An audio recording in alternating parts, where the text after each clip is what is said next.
Thank you, and a big congratulations to all of you and the nation under Prime Minister Narendra Modi's leadership. This is the seventh free trade agreement, all of them with developed economies, with significantly larger per capita incomes than India, demonstrating that we are expanding trade relations rapidly with countries who complement the Indian economy rather than compete with India. I was just seeing Honorable Prime Minister Narendra Modi's tweet, and below the tweet in the comments, there's a very nice comment with which I would like to begin. And the person says, big move, fast execution, wasn't talk, it was intent. The FTA turns New Zealand ties from friendly to formidable, especially for trade, innovation, and youth-driven growth. One of the first few responses to Prime Minister Modi's tweet that I just read and found interesting, hence I shared it with you. Friends, this is a free trade agreement with New Zealand, which is both comprehensive and forward-looking, reflecting the vision of our two leaders, Prime Minister Modi and Prime Minister Luxon, to elevate the relations to much higher strategic levels, much more comprehensively, which will not only include trade, education, R&D and innovation, services sector in a very big way, tourism, sports. It's a very multifarious engagement, particularly to benefit our farmers and dairy through technical collaboration, which will help them upgrade quality, productivity, and therefore the incomes of our farmers and dairy persons. Friends, it's a historic and landmark FTA because it's not only concluded in a record time of 9 months. With a developed economy, we are all aware it usually takes much longer. But more importantly, it has 2 or 3 very interesting elements. One, it is our first FTA, which is led by a completely almost non-men team. It's a women-led FTA. The chief negotiator was our senior colleague, Joint Secretary Petal. All the track leads were largely women. And I must compliment our women of substance taking a lead in finalizing this agreement. Thank you very much. It's also our third FTA with a Five Eyes nation, Australia, UK, and now New Zealand. We are soon going to launch discussions for the terms of reference with Canada also. And we are already at an advanced stage in our discussions with the USA. This reflects the growing strategic importance of India in world geopolitics. One must also recognize that this nation with a smaller population, smaller GDP, has high growth potential. Our current trade being a small proportion of their overall trade in goods and services, the upside that is available for us is very huge, both in goods and in services. And having gained access in a large number of service areas, including audiovisual, and 100% access in goods, we see tremendous potential for doubling this trade in the next 5 years, possibly greater than doubling this trade, and our complementary strengths between New Zealand and India, whether in agri-tech, whether in food processing, whether in clean energy and renewable energy, whether through mining, whether through our talent and skills of our young professionals, opportunities for dual degrees and setting up campuses of prestigious universities in India, while also encouraging Indian students to go to New Zealand and gain high quality education, and promoting MSME manufacturing in India. This FTA provides opportunities for all sections of our export community, opens up new doors for new exporters with new products wishing to diversify their export basket, and at the same time helps every region of the country, north, south, east, west, northeast, in different areas. It has some very interesting new elements of technical collaboration in fruit cultivation, in honey production, and other areas, including dairy, where they will bring latest modern technology to India to help our farmers, our dairy persons increase their incomes. It'll certainly be a great boost for labor-intensive sectors like textiles, apparel, home decor, footwear, rubber, and leather, while also encouraging export of automobiles, auto components, machinery, electronic goods, electricals, pharmaceuticals, and chemicals. This shows you the wide range of products that will benefit, particularly areas where either there were high duties or some areas where there were barriers to trade, which we have both agreed to simplify and smoothen for faster access to their market.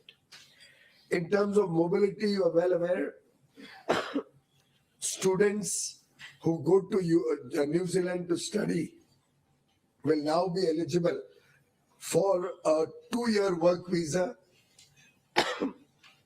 if they take a degree course, 3-year work visa if they take a bachelor's degree with honors, a 3-year work visa if they graduate in STEM disciplines, science, technology, engineering, and mathematics, and a 4-year work visa when they do postgraduate studies in New Zealand.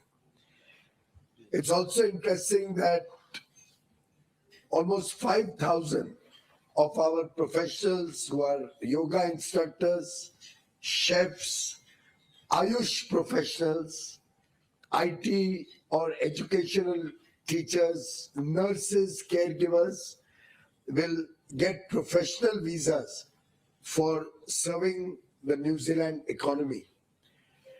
We have also been able to open up 118 sectors, which will also give us an opportunity to participate in tourism, IT, telecom, audiovisual, etc.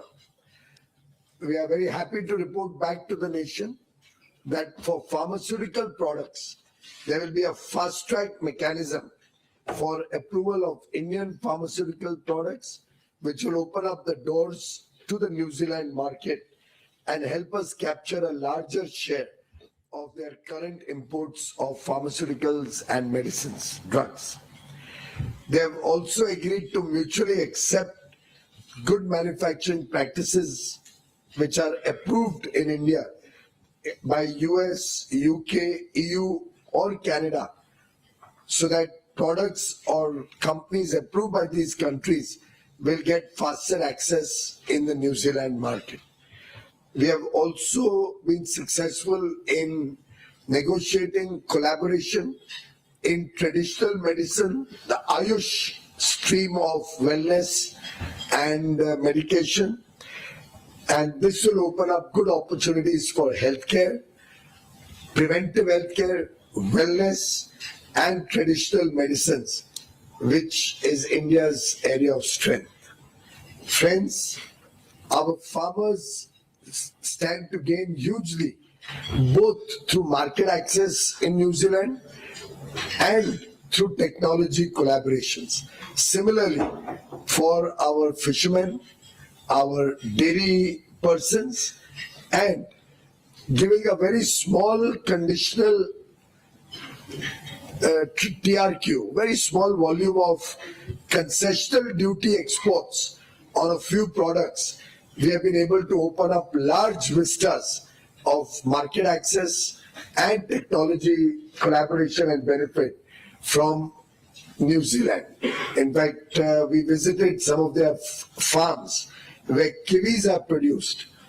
Many of them are run by our own hardworking farmers from Punjab and Uttarakhand.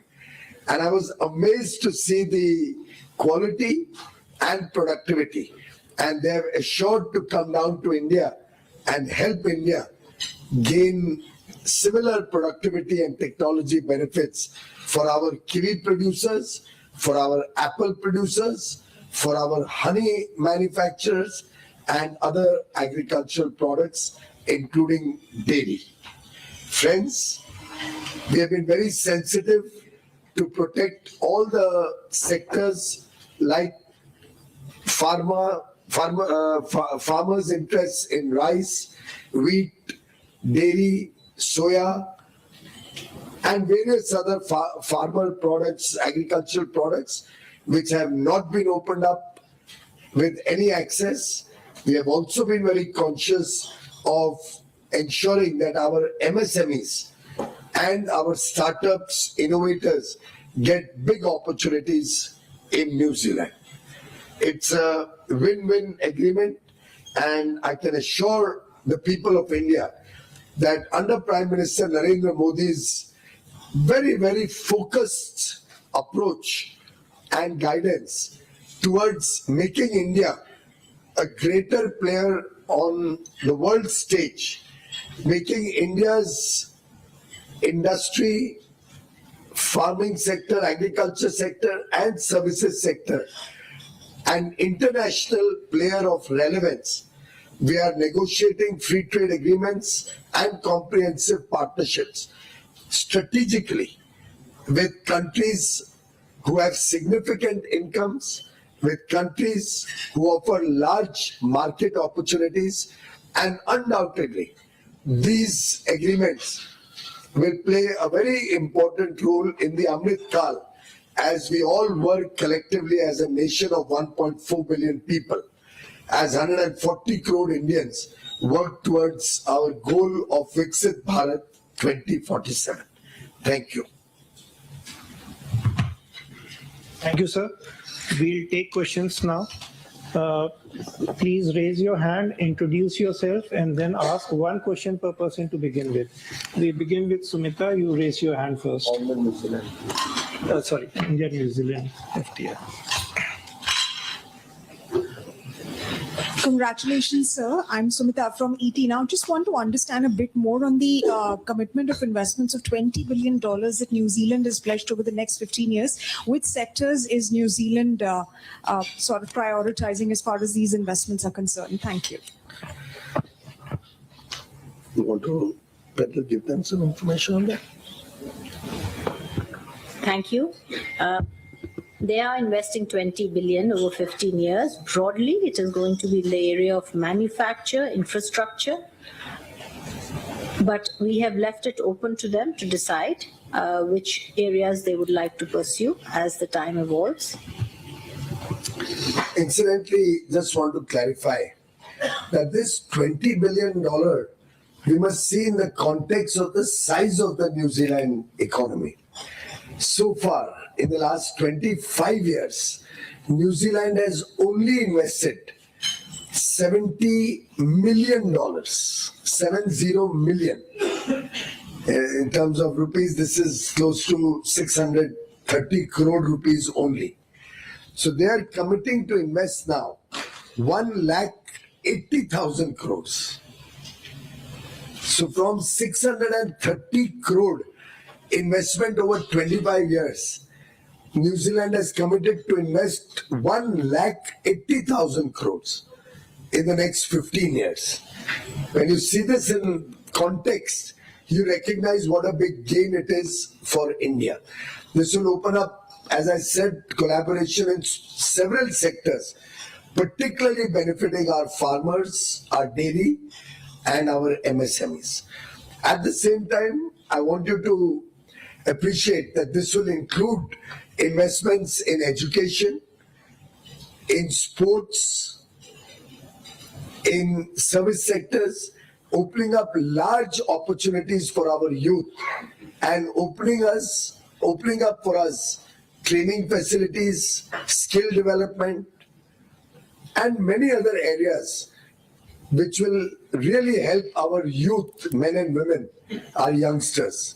Incidentally, their minister, when he visited Mumbai for the second last round of our discussions, actually inaugurated a cricket sports tournament where journalists were competing against each other. A journalists competition on cricket, a doctors competition. It was amongst doctors. We also had one separately for journalists. This one was for doctors in Mumbai. And interestingly, he chose to bat and requested me to bowl and got bowled, clean bowled on the second ball, I think. But that was on a lighter note. He has promised to practice better. I have promised that I'll have to start learning cricket, which is not a sport I'm very good at. And we're going to do one more match to celebrate the free trade agreement. Why I mention this, ladies and gentlemen, is that we are making a pitch for Olympics in 2036. We already have the Commonwealth Games in 2030. Sports will be a big area of collaboration and investment from New Zealand.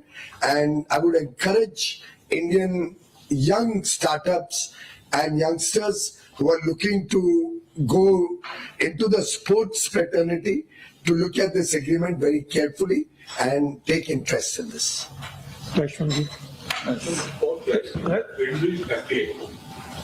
Yes, I would very much like to clarify. This is similar to the free trade agreement with the FTA countries, the TIPA with FTA countries, Switzerland, Liechtenstein, Norway, and Iceland. This will be only in terms of FDI.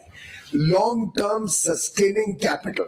It does not include FPI or FII money into stock market investments, which can come and go. This is FDI investment, sustainable long-term investment, and with a clawback clause similar to FTA nations, that if they do not invest, there will be a clawback of benefits. Sir मैं लक्ष्मण से NBC आवाज से ये free trade agreement होने के बाद New Zealand से के साथ हमारा bilateral trade certain time frame में 5 साल या 10 साल में कितना बढ़ जाएगा अभी के मुकाबले? 5 साल में आज के दिन जो निर्धारित किया हमने सोचा है कि आज के ट्रेड को हम डबल करें, गुड्स और सर्विसेज दोनों में, यानी $5 बिलियन तक लेके जाए बायलैटरल ट्रेड को, द्विपक्षीय व्यापार को। लेकिन जो मैंने अनुभव किया है, बड़ा बिजनेस डेलीगेशन लेके मैं न्यूजीलैंड गया था और उनका भी बड़ा बिजनेस डेलीगेशन भारत आया, आपसी संबंध बढ़ाए गए, आपसी वार्तालाप भी हुआ है और दोनों तरफ के उत्साह को देखते हुए मेरा अनुमान है कि शायद 5 बिलियन से ज्यादा हम 5 साल में अचीव कर लेंगे और आगे चल के 10 साल का अगर हम परिप्रेक्ष्य देखें तब तक उनकी एफडीआई इन्वेस्टमेंट्स भी आनी शुरू हो जाएगी। उनके मन में ये भी है बड़े पैमाने पे यहाँ निवेश करके अपनी टेक्नोलॉजीज को भारत में लगाना और उसके माध्यम से पूरी दुनिया की मार्केट में भारत से अपने सामान को बेचना या अपनी सर्विसेज को लेके जाना। तो न्यूजीलैंड के द्विपक्षीय व्यापार में तो बढ़त आएगी, लेकिन इसके कारण बाकी देशों में भी हमारा निर्यात बड़े पैमाने पे बढ़ेगा। Amit, Hi, sir. Amity from the Business Line. Sir, like in all the other FTAs, we have managed to protect our dairy sector in the New Zealand one as well. I just wanted to understand the significance of the side letter, sir, since there is one on discussions on dairy. Well, it's just that if we ever give dairy concessions, and you're all aware we have not opened up dairy in a single FTA for anybody. They were concerned that if we open up dairy for some other comparable economy, where the per capita GDP is similar, the size of the economy is similar, the dairy production level is similar to New Zealand, then at least they should have an opportunity to discuss with us whether we can extend similar benefits to them. A, India is never going to open up dairy, so that concern really doesn't matter. B, it's only a consultation, no commitment. Incidentally, we have also done an agreement to promote greater investments, that they should bring their raw materials or ingredients to India, process them and create high quality dairy products in India, and 100% of that will be re-exported from India. What I just mentioned about investment flow. That way, this will help us not only increase exports to New Zealand, but their investments will help us to increase exports and become a dairy exporter to other parts of the world. And that will be through a fast track mechanism, because we would like to fast track investments coming in for the purpose of re-export. Shruti. So I just wanted clarity on the mobility thing. The 5,000 visas, these are temporary visas over and above what we get in the mode 4 right now? Yes. That's right. The mode 4 visas that we get is for provision of services under the 118 sectors that we have opened up. These are sectors which are traditionally not there in the opening up of 118 sectors. Like if a lot of Indian restaurants all over the world, including in New Zealand, particularly in their tourism places. And we are all aware how much Indian food is becoming the preferred food of choice worldwide. So our chefs will get very good opportunity to go there and take Indian delicacies to New Zealanders. By the way, remember that a chef going there is not just one chef going there. As more and more Indian foods become popular, it promotes export of our tea, our coffee, our fruits, our vegetables, our spices. All of these also get promoted in terms of export potential. Rajiv Kumar ji. Sir Rajiv Dainik Jagran से। Sir मेरा सवाल है, आज हमने New Zealand के साथ conclude किया, इससे पहले जस्ट ओमान के साथ किया, उससे पहले यूके के साथ किया, और ये सारे जो हमारे एफटीए हैं या सीपा है वो अगले साल इंप्लीमेंट हो जाएंगे। तो आप नेक्स्ट फाइनेंशियल ईयर में इंडियन निर्यात को किस लेवल पे देखते हैं?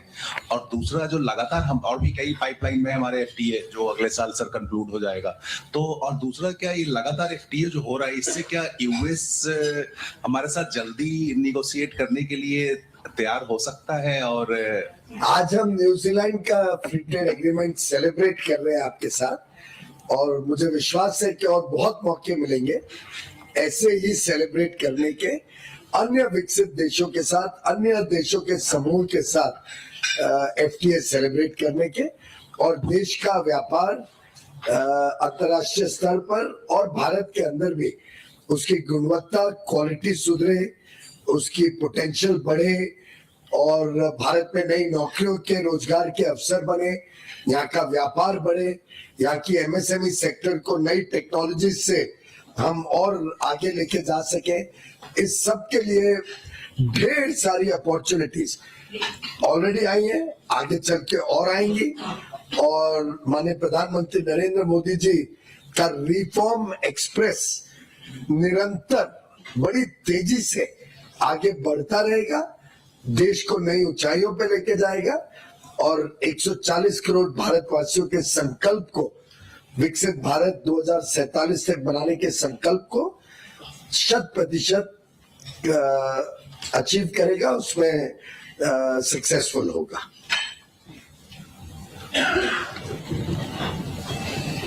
Thank you.